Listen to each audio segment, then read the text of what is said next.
언다르크. 마음에 드세요? 언다르크. 자기들끼리 지금 이거 먹으면서 해도 되는 건가? 네, 자연스럽게 드시면서 지금 국회가 보이는 이곳에서 네. 가장 저곳에서 가장 핫하다고 네. 할 수 있는 우리 이현주 의원님 모시고 이제 네. 이것저것 편하게 말씀을 나누려고 하는데요. 일단 큰 결심을 하셨고 실행에 네. 옮기셨고 네. 패스트트랙 이런 이제 파동이 일주일 정도 거쳐서 지났습니다. 어떻게 지내셨어요? 그동안요? 예. 그냥 뭐 사실 이제 한 일주일 정도 지났는데 제가 이제 책 쓰는 게 있어요. 그래서 책 지금 열심히 마무리하고 있고 한 5월 20일 좀 지나면 나올 수 있을 것 같아요. 한 말 정도 돼야 될 것 같아 아무래도. 그럼 마무리 열심히 하고 그 다음에 이제 앞으로 어떻게 할 건지 좀 이런저런 구상도 하고 전국 구상.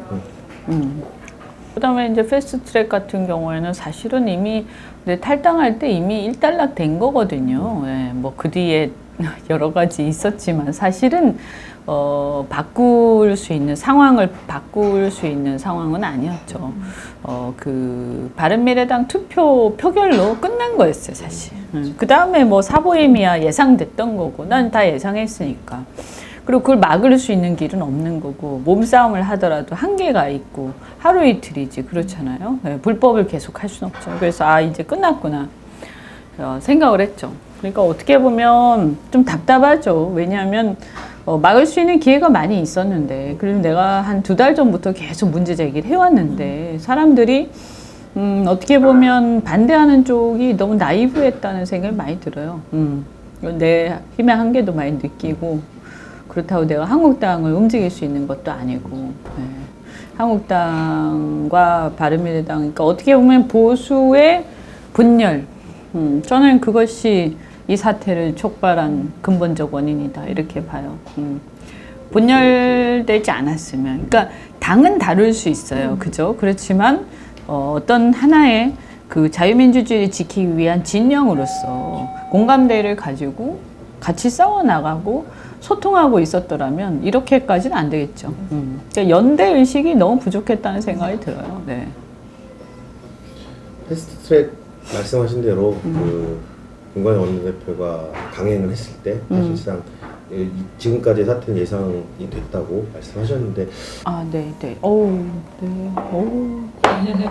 뭔가 되게 되게 뭐 어마어마하게 보인다. 제일 중요한 거는 결국 바른미래당의 표결이었어요. 거기서 추인할 때 거기서 끝나는 거예요. 1차적으로 끝나는 거예요. 그 뒤의 과정은 절차적인 거거든요. 절차적인 거, 그죠? 그래서 그 뒤의 과정은 절차적인 거고, 이 표결로서 일단락 되는 거기 때문에 사실은 사람들은 이제 이 강제 사보임이나 이런 것들에서 굉장히 충격을 받았지만 실제 강제 사보임을 그 전에 이미 했어요, 김관영은. 내가 그 징계될 때, 그렇죠. 그죠? 네. 그래서 내가 이제 여러 가지 산자위에서 사회주의적인 법안들을 내가 처리되는 걸 막고 있었기 때문에 그거를 또 저쪽 편에 들어서 이 이중대 역할을 하기 위해서 그쪽에서 저를 사보임 시켜 그랬죠, 강제로. 그러네요. 그럼 먼저 있었 그런 게 있었잖아. 네. 그래서 난 예상을 다 했지. 사보임 하겠네, 누가 반대하면. 그렇게 생각을 했고, 그거 자체가 그러니까 이미 그런 사태가 벌어졌을 때 못 막았잖아. 내가 사보임 당했을 때. 그리고 그렇게 결사적으로 안 막았잖아. 문제 제기를 나는 했지만 다른 사람들은 별로 안 했단 말이에요. 그러니까 다시 이번에 강제 사보임 됐을 때 선례가 있다 이렇게 얘기하겠지. 그런 거고, 이제 보기는 굉장히 안 좋고 비민주적이죠. 그리고 설마 그렇게 하랴 설마 이렇게 생각했을 텐데 그런데 뭐 그렇게 하는 사람들인데 뭐 제 얘기는 너무 순진했다 이거지. 아니 이미 그렇게 해온 사람들인데 뭘 설마 그렇게 하랴야. 저 사람들이 저렇게까지 하는 과정들을 보면 이 자체가 굉장히 무리한, 일단 4대1로 이렇게 제1야당을 배제하고 막 밀어붙이는 자체가 무리한 거 아닙니까? 그런데 그걸 감히 하잖아. 그런데 뭐 그 과정에서 절차적으로 무리한 거 정도야. 뭐 아무것도 아니죠. 그러지 않겠어요? 그러면 결국 뭐냐. 이 정도 갔으면 당연히 절차도 무리하게 갈 것이다. 이때까지 이렇게 무리하게 막 갔는데 갑자기 뒤에 마무리 절차에서 흔들릴 리가 있겠습니까? 네. 너무 순진한 거죠. 그게 설사 막을 수 있다라고 생각했다는 거는. 저는 이해가 안 돼요. 약속은 무슨 약속? 그 사람들이 약속 지키는 사람들이냐고요. 그리고 나를 그때 징계를 할 때, 굉장히 그 부당하게 한 거 아닙니까? 그게 뭐 징계거리가 전혀 안 되잖아요. 표준어인데. 뭐 비판도 못해? 그렇잖아요? 그게 말이 돼요? 그런데 그것은 어떤 표현의 자유와 자유에 대한 영역이었는데 그 누구도 그것에 대해서 크게 문제 삼지 않았어요. 그 누구도요. 저는 그때 이미 시작이 됐다. 그런데 왜 그때 문제 아무도 안 삼았냐. 그리고 몇몇 뭐 이준석하고 문제 삼았지만 너무 약했지. 그리고 우리가 그때 그렇게 얘기했지. 이것이 전주곡이다. 그 패스트 트랙을 하기 위한. 그죠? 아니, 그래서 11대 12 내가 만약에 중징계, 그때 징계 그렇게 무리하게 안 했으면 11대 12가 아니라 12대 10이지. 그러니까, 보류되는 거지, 보류. 무산되는 거예요, 사실상.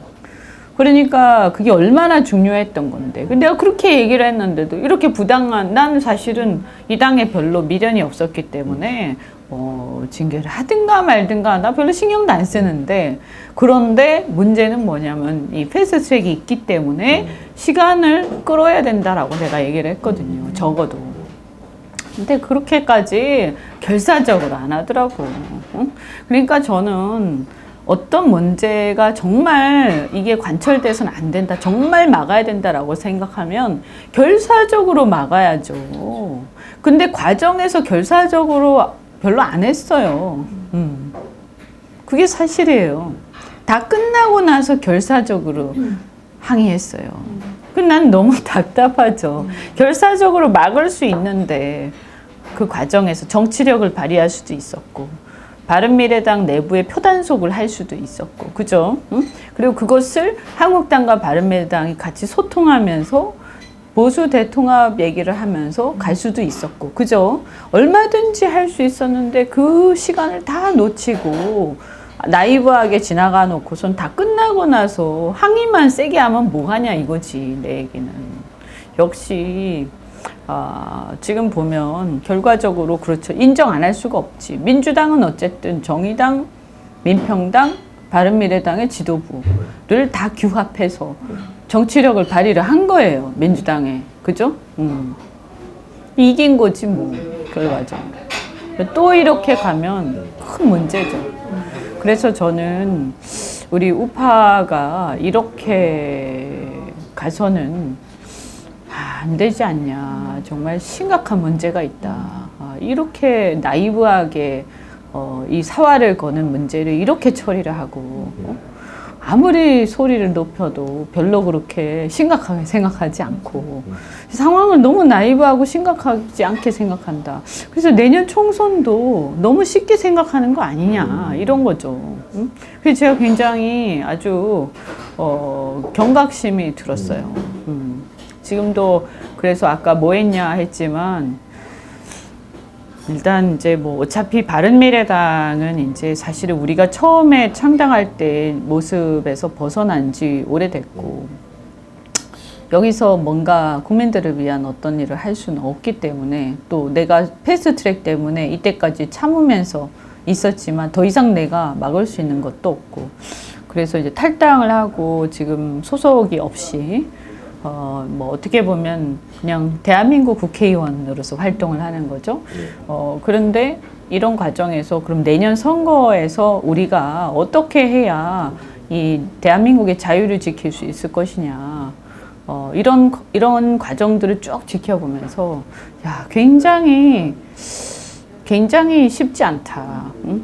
이렇게 국민적인 민심은 많이 돌아섰는데 그 민심을 담을 그릇이 지금 여의도의 우리 정치권이 준비가 아직 안 됐구나 이런 생각이 들어서 굉장히 심각하게 이 사태를 저는 보고요. 어떻게 해야 이길 수 있을 것인가 고민하고 있죠.